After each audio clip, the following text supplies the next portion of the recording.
Probably a lot of you know the story of the two salesmen who went down to Africa in the 1900s. They were sent down to find if there was any opportunity for selling shoes. And they wrote telegrams back to Manchester. And one of them wrote, "Situation hopeless, stop, they don't wear shoes." And the other one wrote, "Glorious opportunity, they don't have any shoes yet." Now, there's a similar situation in the classical music world, because there are some people who think that classical music is dying. And there are some of us who think you ain't seen nothing yet.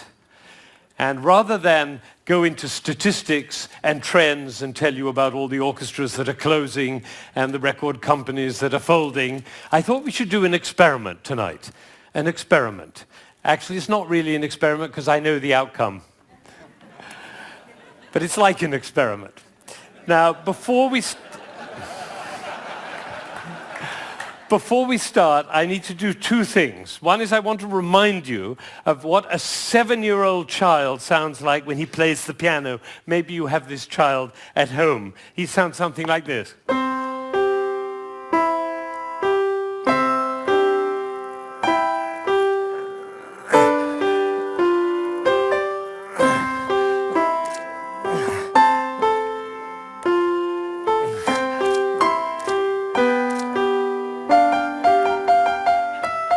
I see some of you recognize this child. Now, if he practices for a year and takes lessons, he's now 8 and he sounds like this. And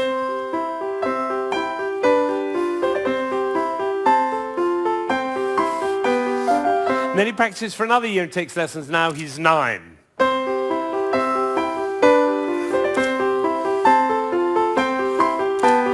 And then he practices for another year and takes lessons, now he's 10.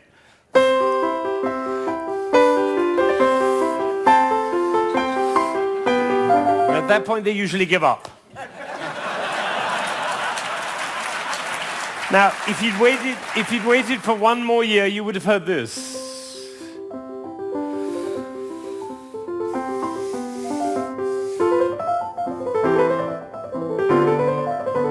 Now, what happened was not maybe what you thought, which was he suddenly became passionate, engaged, involved, got a new teacher, he hit puberty, or whatever it is. What actually happened was the impulses were reduced. You see, the first time he was playing with an impulse on every note.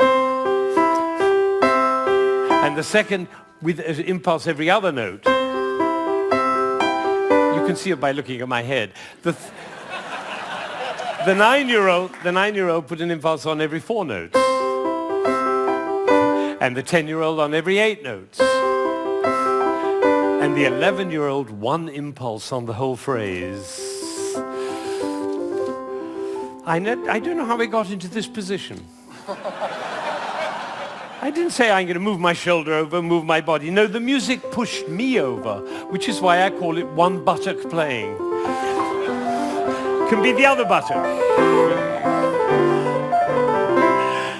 You know, a gentleman was once watching a presentation I was doing, and I was working with a young pianist. He was the president of a corporation in Ohio. And I was working with this young pianist, and I said, the trouble with you is you're a 2-buttock player. You should be a 1-buttock player. And I moved his body like that while he was playing. Suddenly the music took off. Took flight. There was a gasp in the audience when they heard the difference. And then I got a letter from this gentleman. He said, I was so moved, I went back and I transformed my entire company into a 1-buttock company. Now, the other thing I want to do is to tell you about you.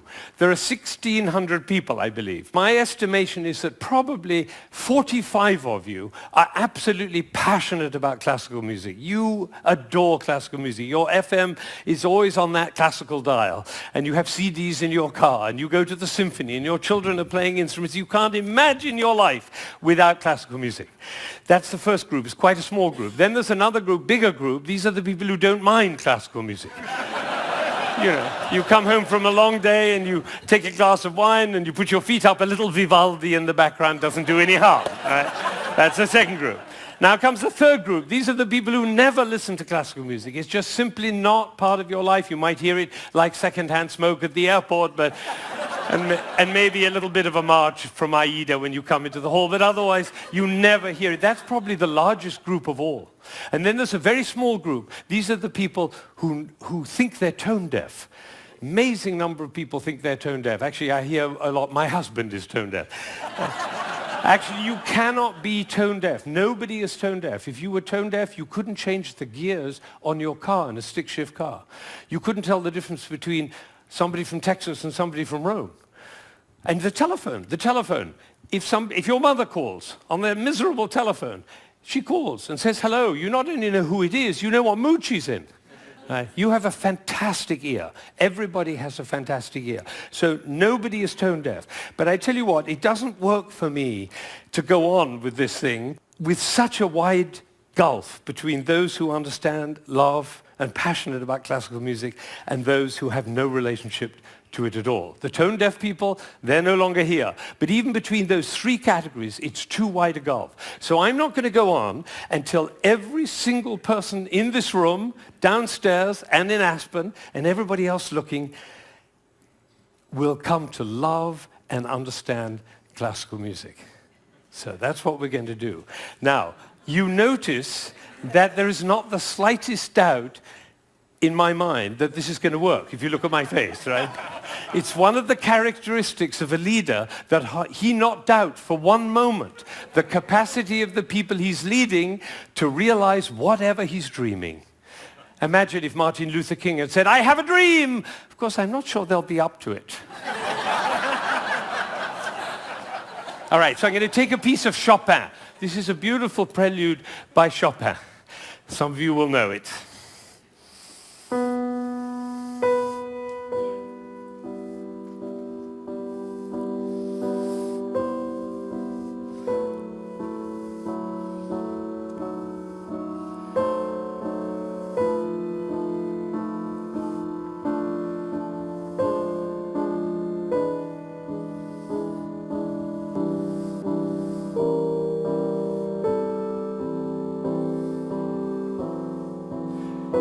I think probably happened in this room. When I started, you thought, how beautiful that sounds.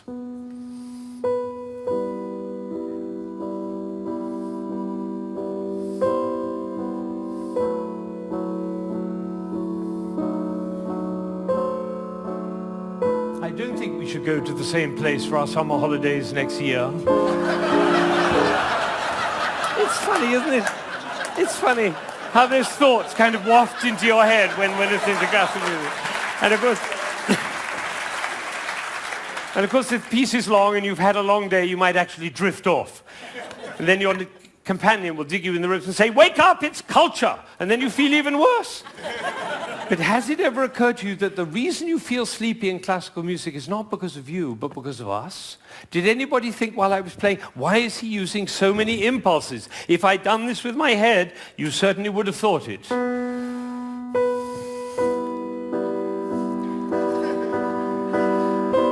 for the rest of your life, every time you hear classical music, you'll always be able to know if you hear those impulses. So let's see what's really going on here. We have a B. This is a B. The next note is a C. And the job of the C is to make the B sad. And it does, doesn't it? Composers know that. If they want sad music, they just play those two notes. But basically, it's just a B with four sads. Now it goes down to A. And now to G. And then to F. So we have B, A, G, F. And if we have B, A, G, F, what do we expect next?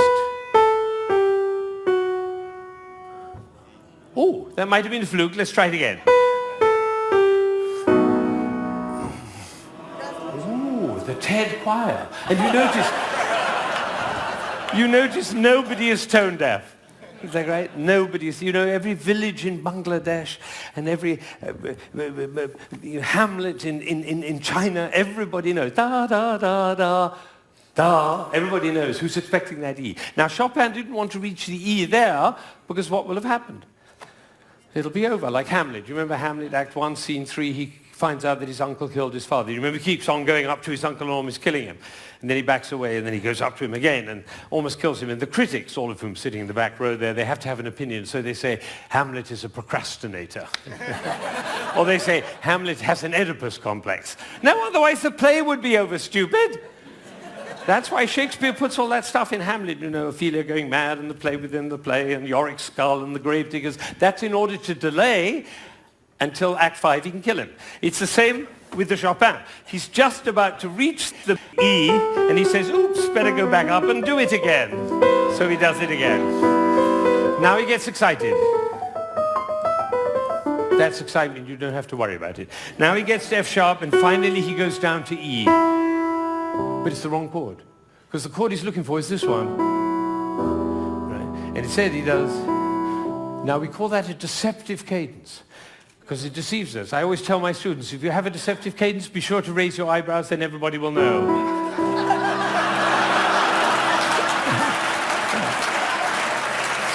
All right. So he gets to E, but it's the wrong chord. Now he tries E again. That chord doesn't work. Now he tries E again. That chord doesn't work. Now he tries E again. That doesn't work. And then finally, there was a gentleman in the front row. He went, like that. It was the same gesture he makes when he comes home after a long day, turns off the key in his car and says, I'm home. Because we all know where home is. So this is a piece which goes from away to home. And I'm going to play it all the way through, and you're going to follow. B, C, B, C, B, C, B, D, down to A, down to G, down to F, almost goes to E, but otherwise the play would be over. Goes back up to B, gets very excited, goes to F sharp, goes to E, it's the wrong chord, it's the wrong chord, it's the wrong chord, and finally goes to E, and it's home. And what you're going to see is one buttock playing. Because for me to join the B to the E, I have to stop thinking about every single note along the way and start thinking about the long, long line from B to E. Right?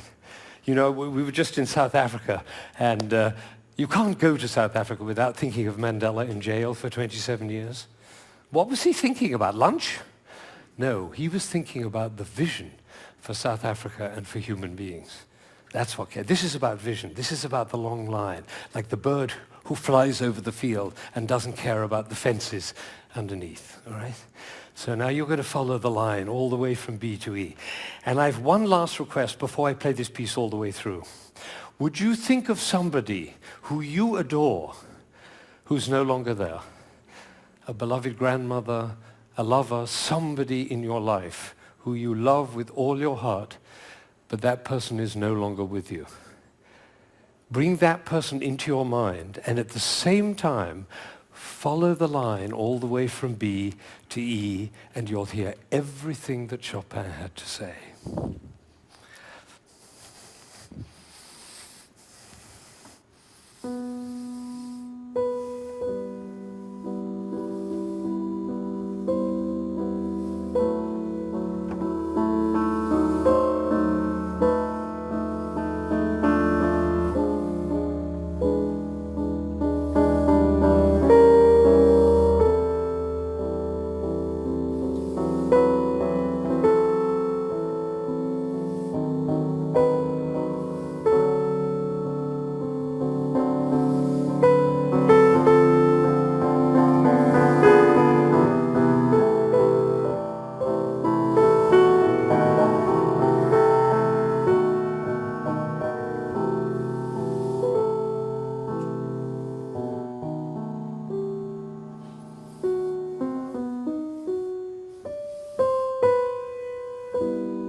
Now, you may be wondering,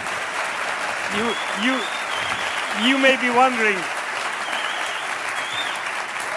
you may be wondering why I'm clapping. Well, I did this at a school in Boston with about 70 seventh graders, 12-year-olds. And I did exactly what I did with you, and I told them and explained them the whole thing. And at the end, they went crazy, clapping. They were clapping. I was clapping. They were clapping. Finally, I said, why am I clapping? And one of these little kids said, because we were listening. Think of it, 1,600 people, busy people, involved in all sorts of different things, listening, understanding, and being moved by a piece by Chopin. Now that is something. Now am I sure that every single person followed that, understood it, was moved by it? Of course I can't be sure, but I tell you what happened to me. I was in Ireland during the Troubles 10 years ago, and I was working with some Catholic and Protestant kids on conflict resolution, and I did this with them. Risky thing to do because they were street kids. And one of them came to me the next morning and he said, you know, I've never listened to classical music in my life, but when you played that shopping piece, he said, my brother was shot last year and I didn't cry for him. But last night when you played that piece, he was the one I was thinking about. And I felt the tears streaming down my face, and you know, it felt really good to cry for my brother. So I made up my mind at that moment that classical music is for everybody. Everybody. Now, how would you walk? Because you know my profession, the music profession, doesn't see it that way. They say 3% of the population likes classical music. If only we could move it to 4%, our problems would be over. I say, how would you walk? How would you talk? How would you be if you thought 3% of the population likes classical music? If only we could move it to 4%. How would you walk? How would you talk? How would you be if you thought everybody loves classical music? They just haven't found out about it yet. See, these are totally different worlds. Now, I had an amazing experience. I was 45 years old. I'd been conducting for 20 years, and I suddenly had a realization. The conductor of an orchestra doesn't make a sound. My picture appears on the front of the CD. But the conductor doesn't make a sound. He depends for his power on his ability to make other people powerful. And that changed everything for me. It was totally life-changing. People in my orchestra came up to me and said, Ben, what happened? That's what happened. I realized my job was to awaken possibility in other people. And of course, I wanted to know whether I was doing that. And you know how you find out? You look at their eyes. If their eyes are shining, you know you're doing it. You could light up a village with this guy's eyes. Right, so if the eyes are shining, you know you're doing it. If the eyes are not shining, you get to ask a question. And this is the question. Who am I being that my player's eyes are not shining? We can do that with our children too. Who am I being that my children's eyes are not shining? That's a totally different world. Now, we're all about to end this magical on the mountain week, and we're going back into the world. And I say it's appropriate for us to ask the question, who are we being as we go back out into the world? And you know, I have a definition of success. For me, it's very simple. It's not about wealth and fame and power. It's about how many shining eyes I have around me. So now I have one last thought, which is that it really makes a difference what we say, the words that come out of our mouth. I learned this from a woman who survived Auschwitz, one of the rare survivors. She went to Auschwitz when she was 15 years old, and her brother was 8, and the parents were lost. And she told me this. She said, we were in the train going to Auschwitz, and I looked down and I saw my brother's shoes were missing. And I said, why are you so stupid? Can't you keep your things together, for goodness sake? The way an elder sister might speak to a younger brother. Unfortunately, it was the last thing she ever said to him because she never saw him again. He did not survive. And so when she came out of Auschwitz, she made a vow. She told me this. She said, I walked out of Auschwitz into life, and I made a vow. And the vow was, I will never say anything that couldn't stand as the last thing I ever say. Now, can we do that? No, and we'll make ourselves wrong and others wrong. But it is a possibility to live into. Thank you.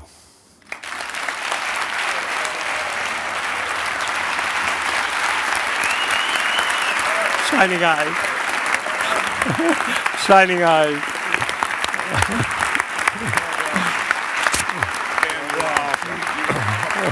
Thank you.